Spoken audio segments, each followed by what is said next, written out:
You're listening to Smokescreen, My Friend the Serial Killer. Before you dive in, if you want to listen to the whole story uninterrupted, you can. Unlock the entire season ad-free right now with a subscription to The Binge. That's all episodes all at once. Unlock your listening now by clicking subscribe at the Smokescreen show page on Apple Podcasts or visit getthebinge.com to get access wherever you get your podcasts. The Binge.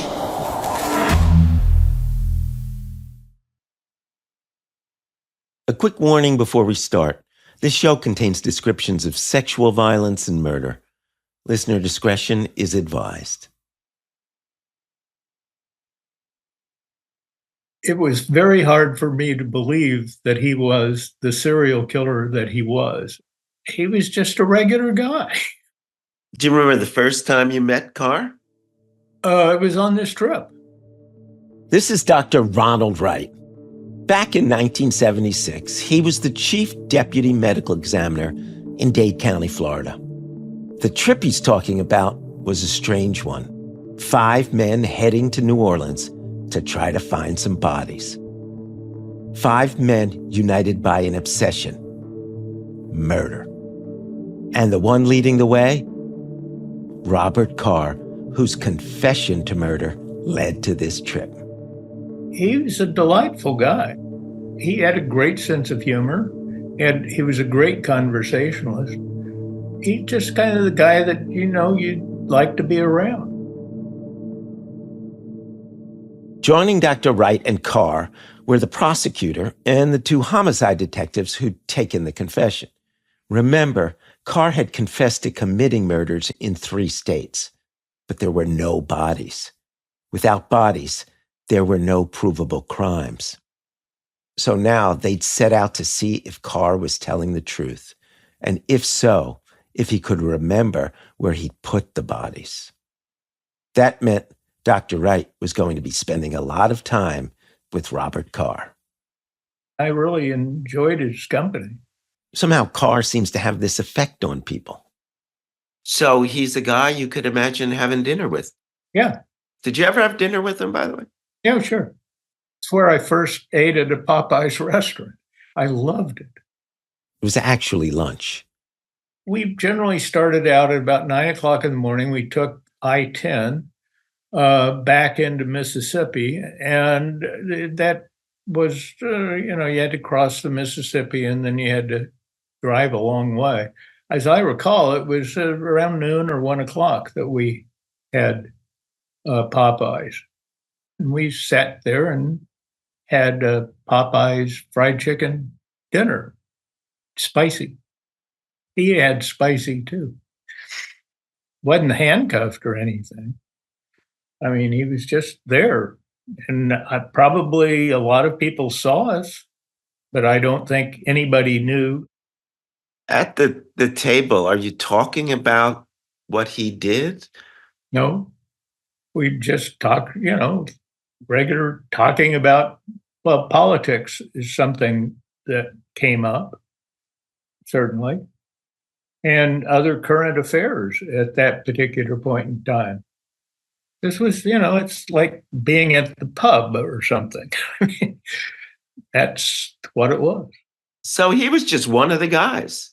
Yeah, he's a regular guy, and a nice one. I mean, I've had a lot of friends in my life, and I would consider to be a friend of mine.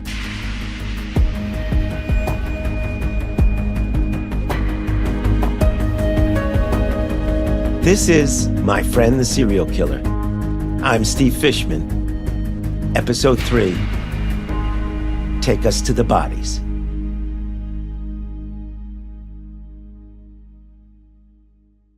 In the mid-2000s, there was a wellness trend that was all the rage. Back to the garden, back to the greens, back to God's butter, avocado. It was called the alkaline diet, and it was pioneered by Dr. Robert Young. Breakfast should start out with a fresh juice. But Robert Young didn't just promise weight loss. He promised a miracle cure. Follow my protocol. I've cured cancer. She was desperate.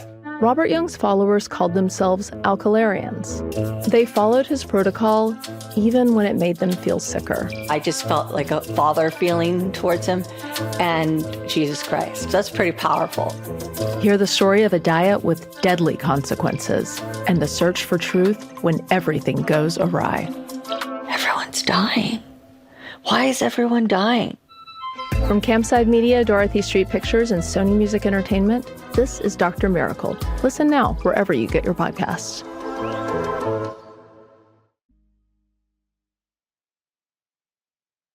All right, let me just say Dr. Ronald Wright's outlook comes across as a little unsettling. He's got a professional interest in death. There's that. You know, I've autopsied about 12,000 people. But also, Dr. Wright seems tickled by his work, cutting up bodies. Delighted. When you're doing a decomposed body, it stinks, it's greasy, it's terrible. It was the sweet smell of job security. And that job was also an identity. He chose his accessories accordingly. My pipe was kind of my trademark at that point in time. It was a skull pipe, carved to be a skull.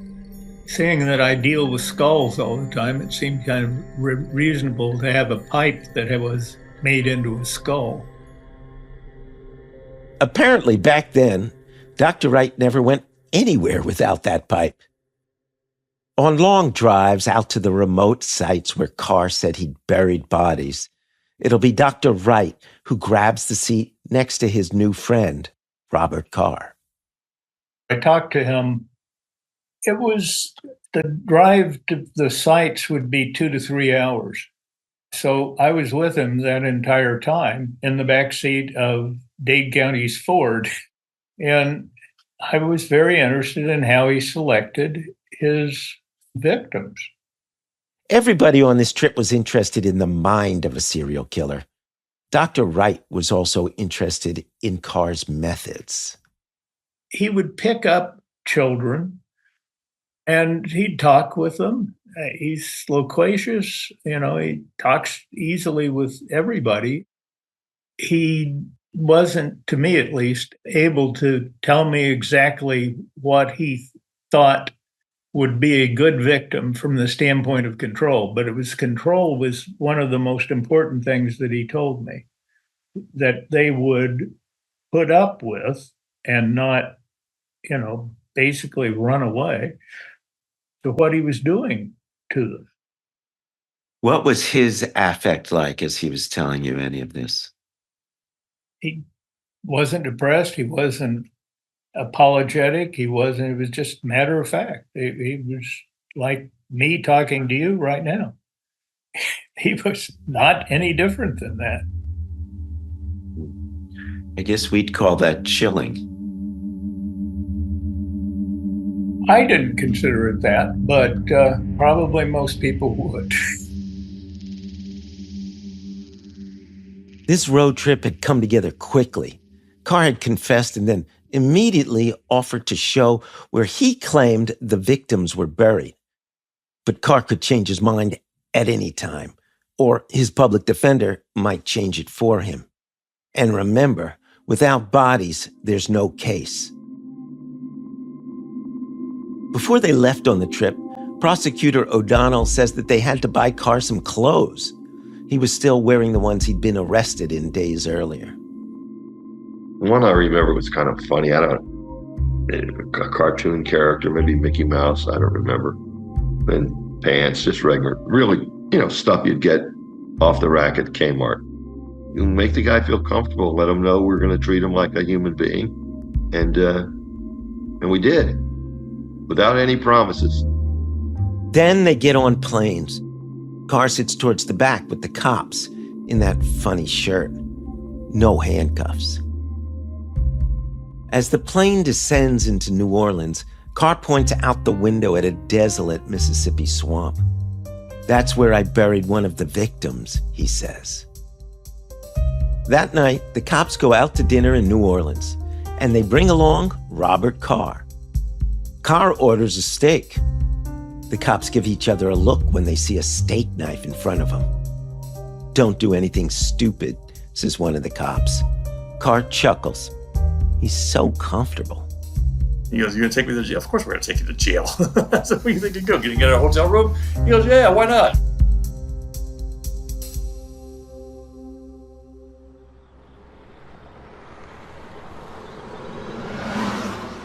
The next morning, they set out from New Orleans to Mississippi. Charlie's actor Pellick is one of the detectives who'd taken Carr's confession. He's driving that day. He drives so fast that Carr tells him to slow down. Apparently, Robert Carr is worried about breaking the speeding laws. Carr is leading this little gang. Everyone depends on him, on his word, and his memory, which they are all amazed by. Dr. Wright. We'd be on secondary roads in southern Mississippi, and there's no landmarks, okay? This is all basically swamp land. There's nothing, zero, zip. We'd park the car, we'd walk not very far, 50, 60 feet, and he'd say it's here.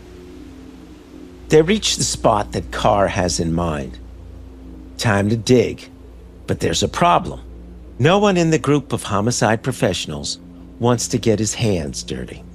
Not the prosecutor. I don't want to dig.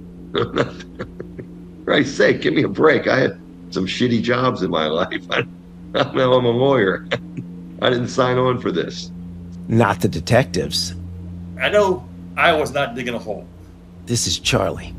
Believe me, I work hard, okay? But I'm not going to go out and dig a hole. I think I did most of the work. That's right. Leave it to the medical examiner to dig up the body. I like to do the digging. With that settled, they now just have to follow Carr's instructions. If Robert Carr says to dig there, dig there. The prosecutor remembers the scene. Robert is pretty much directing everything and watching. Dr. Wright's there, and they're digging and cutting through tall grass. At one point, Carr takes a ladder, places it across a drainage ditch near where they're digging. He stretches out on the ladder, lowers his arm, and starts fishing around in a pool of water, collecting evidence of his own crime. He's about to stop when someone shines a light into the water. Carr spots a ring. It's a ring with an imitation sapphire stone.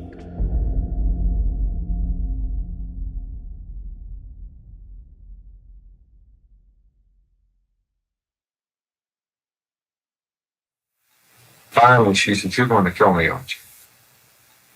And I said, "Tammy, so help me God, I'm going to put you on a plane." After Carr and Tammy were pulled out of the mud by a passing hunter, Tammy would spend 8 more days in captivity. During that time, Carr drove them around, or maybe she did sometimes. At least that's what Carr tells the detectives. For Carr, it was fun. This was a relationship. That's what Carr said he sought with his victims.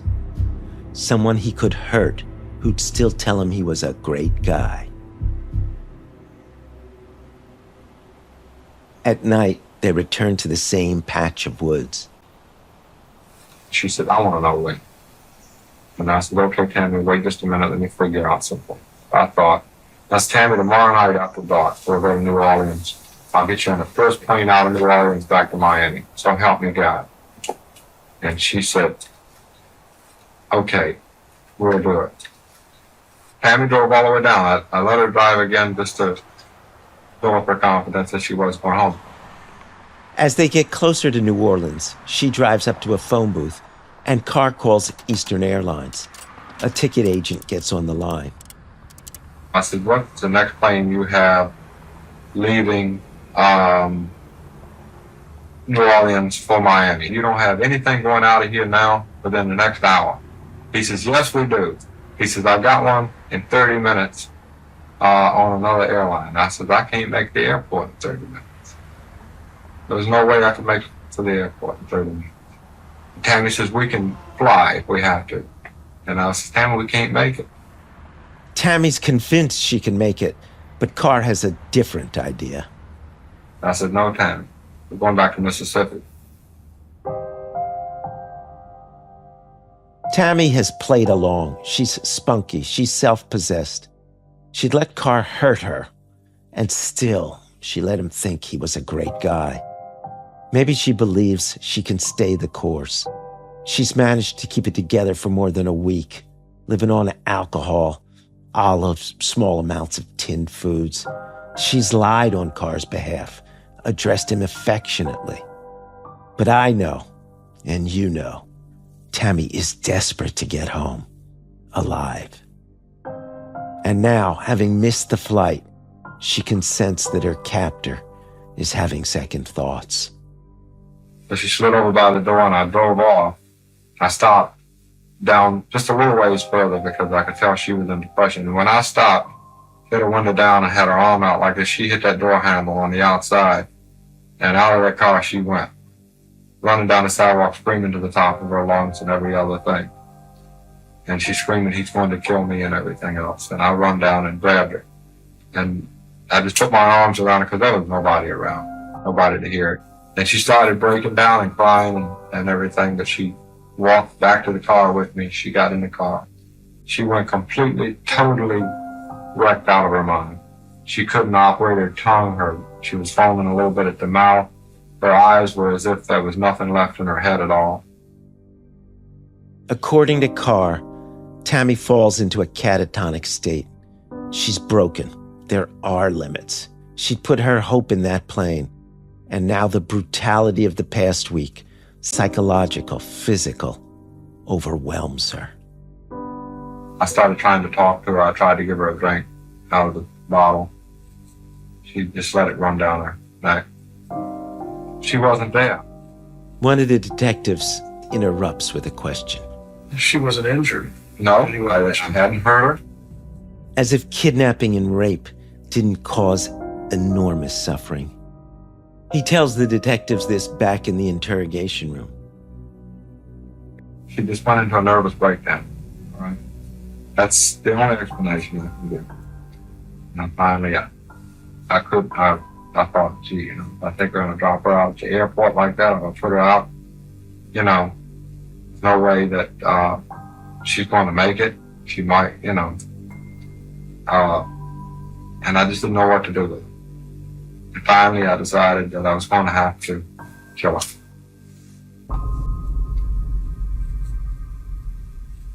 You say you finally decided you had to kill her. What? Why decided you had to kill her as opposed to let her go?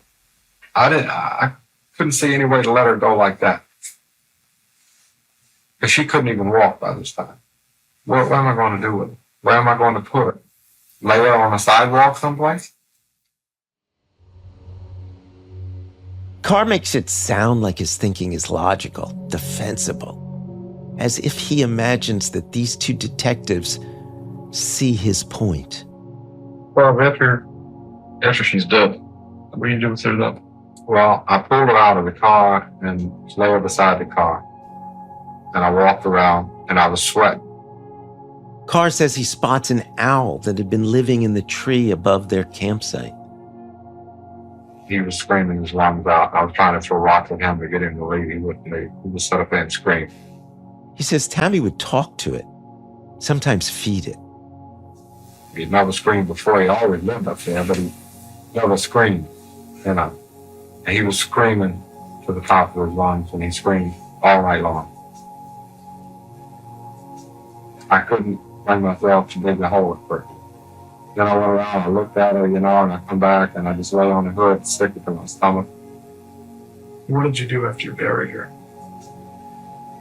I stood outside of the car. After everything was over with, I stood outside of the car most of the night. That owl was up there screaming.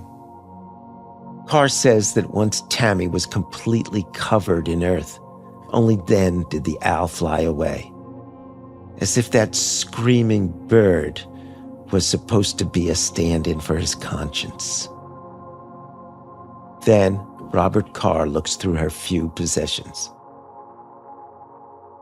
He finds her composition book. Inside, he says she'd written, "God, please let it soon be over. I can't stand it much longer. Please let my mom and dad know I'm all right. Don't let them worry too much about me. God, I love them so much. I hope they know that."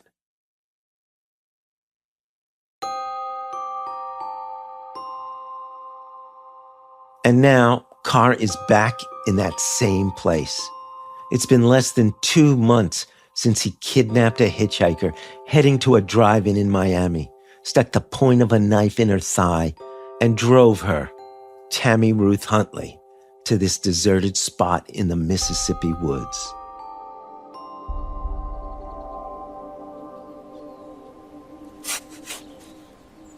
Dr. Wright digs a hole. It's deep. He carefully clears away more dirt. And then he sees a shoulder. I think I grabbed her around her middle and just pulled her out. She didn't weigh very much, and you lose weight as you decompose. I doubt if she was 100 pounds at the time I removed it. And I just put her right next to the graveside. As Tammy's body is exhumed, Carr stands to the side and cries. Charlie, the detective, later testified to that. But when Dr. Wright examines her, he suddenly thinks Carr's confession is wrong. Carr said he strangled her, but there are no signs of strangulation. And without the correct cause of death, the case against Carr won't be straightforward.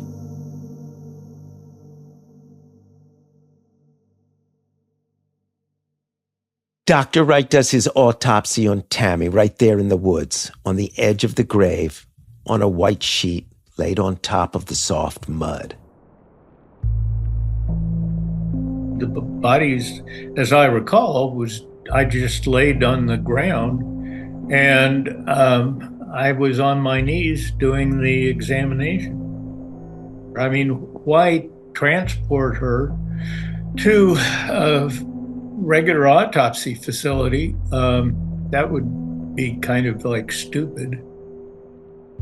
Dr. Wright is nothing if not practical. He starts making incisions, but the scalpel is dull. Not very sharp at all. So he improvises. He pulls out a pocket knife that he keeps especially sharp for moments like this. Now he has to figure out the cause of death. Remember, Carr had said he strangled her. But Dr. Wright can't find evidence of strangulation. Strangulation produces hemorrhaging in the neck, and it's just not there. She didn't have any hemorrhage in her neck, and that really flabbergasted me. So Dr. Wright turns to Carr with a question. I imagine this is something like a professional conversation. Wright has a question about technique. So I said, "How the hell are you strangling them?" And he said, "Like this." The serial killer marches over to Dr. Wright, puts his hand on the doctor's neck. He took his hand and rotated my trachea underneath the larynx. And you just rotate it, and it cuts the air off. And he did, and I did. I couldn't breathe. Wow. So Carr walks over and says, like this, and just puts his hands around your neck? No, just one hand. He used his right. He's right-handed, and he just used his right hand. And he was pretty strong, so he could rotate my trachea and cut off the air supply. But be that as it may, I didn't lose consciousness. Dr. Wright claims he wasn't worried, even though he couldn't breathe. I had 2 guys with guns. Okay, you don't worry about that sort of thing. Dr. Wright determined the cause of death, asphyxiation. Now the serial killer can be prosecuted. After they unearth Tammy, Carr led the police to find other bodies he'd buried in the South. One of the two boys was buried near where they found Tammy, the other in Louisiana. The boys had been killed years earlier and had decomposed down to the bones. Dr. Wright placed the bones in a bag and brought them to the airport. According to him, he was being considerate of the families. He wanted to save them the cost of having the remains shipped home. At the airport, a security guard asked the team, "What's in the bag?" "A body," someone said. Everyone laughed and walked on through. That was the last time Dr. Wright remembers seeing Robert Carr. I didn't give him a hug. I'm not much of a hugger person. I did shake his hand. You remember what your parting words were? It wasn't anything meritorious. I don't think I told him good luck because I think at that time I wanted the state to kill him.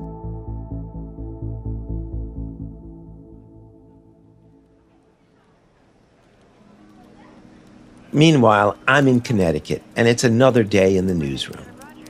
The police scanner is on. You can hear the sound of fire engines go by occasionally. People are shouting. There's excitement, deadlines.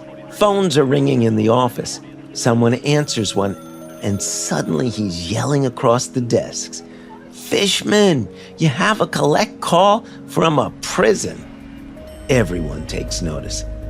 I pick up the phone, I accept the charges, and I hear a familiar drawl, one I remember from my hitchhiking ride. Robert Carr. That's next time.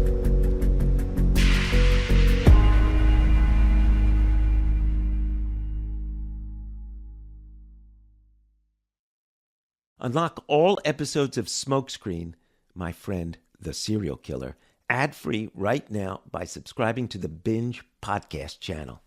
Not only will you immediately unlock all episodes of this show, but you'll get Binge access to an entire network of other great true crime and investigative podcasts, all of them ad-free. Plus, on the first of every month, subscribers get a binge drop of a brand new series. That's all episodes all at once. Unlock your listening now by clicking subscribe at the top of the Smokescreen show page in Apple Podcasts or visit getthebinge.com to get access wherever you get your podcasts.